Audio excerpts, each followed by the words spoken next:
सीता जी के जन्म की कथा। परम तपस्वी, दयालु और प्रजापालक राजा जनक मिथिला में सुखपूर्वक राज कर रहे थे। उनके राज्य में धन धान्य और वैभव भरपूर था। लक्ष्मी और धर्म का निवास था। प्रजा को किसी प्रकार का कष्ट ना था। आपस में बड़ा प्रेम भाव और सद्भाव था। यहाँ की स्त्रियां पतिव्रता, शीलवती तथा सद्गुणों की खान थीं। एक बार मिथिला में अनेक वर्षों तक मेघों ने जल नहीं बरसाया। इसके फलस्वरूप मिथिला की प्रजा को भयंकर अकाल का सामना करना पड़ा। अकाल ने अनेक लोगों के प्राण हर दिए। चारों ओर अन्न जल की कमी हो गई। ऐसी विकट स्थिति से निपटने के लिए राजा जनक ने मंत्रियों से परामर्श किया। मंत्रियों ने कहा, राजन, लगता है हमारे किसी कार्य से देवराज इंद्र रूठ गए हैं, इसलिए हमें उनके कोप का सामना करना पड़ रहा है। अतएव हे राजन, आप यज्ञ करके इंद्र को प्रसन्न करें। उनकी प्रसन्नता राज्य पर वैभव और समृद्धि के रूप में बरसेगी। राजा जनक ने अनेक ऋषि मुनियों को आमंत्रित कर एक विशाल यज्ञ का आयोजन किया। वेद मंत्रों के उच्चारण के साथ यज्ञाग्नि में आहुतियां पड़ने लगीं। पूजा अर्चना से दसों दिशाएं गुंजायमान होने लगीं। यज्ञ के अंतिम दिन देवराज इंद्र स्वयं यज्ञाग्नि में से प्रकट हुए और जनक को संबोधित करते हुए बोले, राजन, तुम्हारे यज्ञ से मैं पूर्णतः संतुष्ट हूँ। कल प्रातःकाल तुम खेत में स्वयं हल चलाकर मेरा स्वागत करना। मैं भरपूर वर्षा द्वारा मिथिला के अकाल को समाप्त कर दूंगा। ये कहकर इंद्र अंतर्धान हो गए। दूसरे दिन प्रातःकाल महाराज जनक खेत में हल चलाने लगे। तभी उनका हल पृथ्वी में दबी किसी कठोर वस्तु से टकराया। जब उस स्थान को खोदा गया तो वहां से एक घड़ा निकला। घड़े में एक नवजात कन्या को देखकर सभी विस्मित रह गए। राजा जनक ने जैसे ही उस कन्या को गोद में लिया, भयंकर गर्जन करते हुए मेघ उमड़ आए और मूसलाधार वर्षा होने लगी। देखते ही देखते मिथिला पुनः हरी भरी हो गई। उसी समय एक आकाशवाणी हुई, राजा जनक, पृथ्वी के गर्भ से उत्पन्न ये कन्या संसार में सीता के नाम से प्रसिद्ध होगी। तुम इसे अपनी पुत्री के रूप में स्वीकार करो। तदनंतर सीता को लेकर राजा जनक अपने महल में लौट आए और रानी सुनैना के साथ मिलकर उनका लालन पालन करने लगे। निसंतान राजा के लिए ये किसी वरदान से कम न था। इतना ही नहीं, सीता के जन्म के साथ ही मिथिलापुरी का वैभव पुनः लौट आया। राजा और प्रजा का मन खुशियों से भर गया। राजा के सूने महल में भी किलकारियां गूंजने लगीं। राजा रानी अपने आप को परम सुखी और सौभाग्यशाली मानने लगे। माता पिता का भरपूर प्यार दुलार पाकर कन्या बढ़ने लगी। बाल सुलभ क्रीड़ाएं करते करते सीता अब युवती नजर आने लगी थी। सीता स्वयंवर। सीता जी अत्यंत रूपवती तथा समस्त गुणों से संपन्न कन्या थी। हर पिता की तरह राजा जनक को भी सीता जी के विवाह की चिंता सताने लगी। राजा की सबसे बड़ी चिंता यही थी कि जिस प्रकार सीता सर्वगुण संपन्न है, वैसा योग्य वर खोजना आसान काम नहीं है।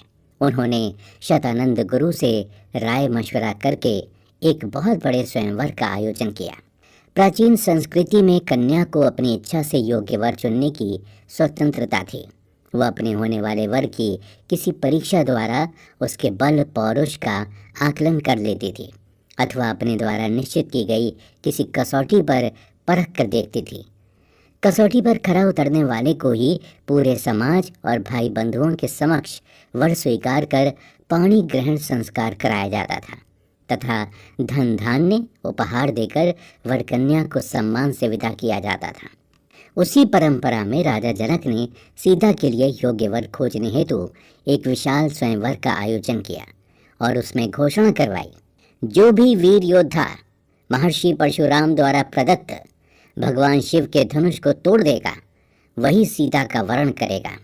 अलग अलग देशों के राजकुमार और राजा इस स्वयंवर में आ जुटे। यहाँ तक लंका का राजा रावण भी इस स्वयंवर में आया हुआ था। सीता जी की सुंदरता की चर्चा दूर दूर तक फैली हुई थी। एक से एक बड़े योद्धा सभा मंडप में अपने अपने स्थानों पर आ विराजे। बाणासुर भी सभा मंडप में बैठा था। स्वयंवर शुरू होने वाला था। एक विशेष दूत भेजकर राजा जनक ऋषि विश्वामित्र को अपने शिष्यों राम लक्ष्मण सहित अतिथिशाला से बुलवा भेजा और तीनों को उचित आसन देकर सम्मान सहित बैठाया। उधर जब से जनकपुर वासियों ने श्री राम के दर्शन किए, तब से वो ईश्वर से यही प्रार्थना कर रहे थे कि सीता जी को वर के रूप में श्यामल शरीर वाले राम जी ही मिलें। वाटिका भ्रमण करते समय राम भी सीता जी को निहार चुके थे जब वो गिरजा पूजा के लिए पुष्प वाटिका में आई थी। सीता जी के मन में भी राम के प्रति अनुराग पैदा हो गया था। गिरजा पूजा में वो राम जी को पति रूप में मांग चुकी थी। चारों ओर वातावरण ऐसा बन गया था कि हर कोई श्री राम जी को जानकी के वर के रूप में देख रहा था और सीता राम की भावी जोड़ी की मन ही मन सराहना कर रहा था। अब स्वयंवर का कार्यक्रम शुरू हुआ। बंदी जनों ने आगे बढ़कर राजा जनक की विरुदावली गाई और पुनः राजा के प्रण की घोषणा की। प्रण सुनकर वहां उपस्थित सब राजा ललचा उठे। जो वीरता के अभिमानी थे वो मन ही मन बड़े तमतमाए और कमर कसकर अकुलाने लगे। बारी बारी से एक एक कर राजा उठकर अपने बल को आजमाने लगे। वो बड़े ही ताव में शिव धनुष की ओर देखते और दृष्टि जमाकर उसे पकड़ते। नाना प्रकार से पैंतरे बदल बदल कर जोर लगाते। धनुष उठाना तो दूर, वो उसे हिला भी नहीं पाए। जब ये नज़ारा सबने देखा तो राजा विवेकवान थे, वो धनुष उठाने ही नहीं गए। इस तरह उन्होंने अपने आप को हंसी का पात्र बनने से बचा लिया। लेकिन मूर्ख और घमंडी राजा कहाँ मानने वाले थे। वो तमक कर उठते, किटकिटा कर धनुष को पकड़ते, परंतु जब धनुष नहीं उठता तो लजा कर चलते बनते। उन्हें तो ऐसा मालूम देता था जैसे छूते ही धनुष उनकी सारी शक्ति को खींच लेता हो। धनुर्भंग। इस प्रकार स्वयंवर में आए सभी राजा राजकुमारों ने अपने बल को परखा, पर कोई उसे हिला भी नहीं पाया। तब निराश होकर राजा जनक बोले, मैंने जो प्रतिज्ञा की उसे सुनकर दूर देशों के राजा राजकुमार आए, यहाँ तक कि देवता और दैत्य भी मनुष्य रूप धारण कर यहाँ आ गए। इनमें से कोई भी शिव जी के धनुष पर प्रत्यंचा नहीं चढ़ा सका। अरे चढ़ाना तो तोड़ना तो दूर, कोई उसे तिल भर हिला भी नहीं पाया। हे विधाता, मेरी कन्या के भाग में क्या लिखा है? कोई वीरता का अभिमानी नाराज ना हो। मैं समझ गया हूँ कि अब पृथ्वी वीरों से खाली हो गई है। अब सभी लोग आशा त्याग कर अपने अपने घर जाओ। शायद ब्रह्मा ने सीता का विवाह लिखा ही नहीं। यदि मैं ऐसा जानता कि पृथ्वी वीरों से शून्य है तो प्रण करके मैं कभी उपहास का पात्र न बनता। राजा जनक के ऐसे निरुत्साही वचन सुनकर सभी स्त्री पुरुष जानकी जी की ओर देखकर बड़े दुखी हुए, परंतु लक्ष्मण जी तमतमा उठे। भुजाएं फड़कने लगीं और नेत्र क्रोध से लाल हो उठे। तब अपने आप को असमर्थ पाकर वो श्री राम के चरणों में सिर झुकाकर बोले, हे राजन, आप क्षत्रियों का अपमान कर रहे हैं।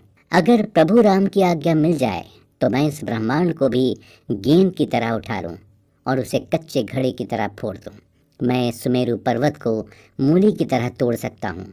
ये धनुष तो बेचारा ठहरता ही कहाँ है। ज्यों ही लक्ष्मण जी ने क्रोध भरे वचन बोले कि पृथ्वी डगमगा उठी, दिशाएं कांप उठी। उपस्थित सभी लोग और राजा डर गए, पर सीता जी के मन में हर्ष हुआ और जनक जी सकुचा गए। मुनि समुदाय प्रसन्न हुआ। तब श्री रामचंद्र जी ने इशारे से लक्ष्मण को मना किया और प्यार से अपने पास बैठा लिया। ऋषि विश्वामित्र शुभ समय जानकर बोले, हे राम, उठो और शिव जी का धनुष तोड़कर राजा जनक का संताप मिटाओ। अब देर ना करो और ये शुभ कार्य शीघ्र पूरा करो। गुरु की आज्ञा पाकर श्री राम ने उनके चरणों में सिर नवाया और आगे बढ़े। उन्होंने मन ही मन पितर और देवताओं की वंदना कर धनुष की ओर देखा। राजा ने एक नज़र उपस्थित पूरे समाज पर दौड़ाई। उन्होंने जानकी जी को बहुत ही विकल देखा। उनका एक एक क्षण एक कल्प के समान बीत रहा था। मन ही मन श्री राम ने गुरु का स्मरण किया और फुर्ती से वहां रखा विशालकाय धनुष उठा लिया। एक भयंकर गर्जना हुई और प्रभु ने धनुष के 2 टुकड़े कर पृथ्वी पर डाल दिया। ये देखकर सभी लोग सुखी हुए। आकाश में मंगल वाद्य बजने लगे, देवांगनाएं नृत्य गान करने लगीं, देवता पुष्प वर्षा करने लगे। धनुष भंग हो जाने पर सब राजा ऐसे श्रीहीन हो गए जैसे दिन में दीपक की शोभा जाती रहती है। परंतु सीता जी की प्रसन्नता किन शब्दों में वर्णित की जाए। वो तो ऐसी मालूम देती थीं जैसे चाँद की स्वाति का जल पा गई हो। सखियों के साथ आगे बढ़कर सीता जी ने जयमाल श्री राम के गले में डाल दी। ये देख दुष्ट लोग उदास हो गए, सज्जन लोग प्रसन्न। किन्नर, देवता, नाग और मुनीश्वर जय जयकार करके आशीर्वाद देने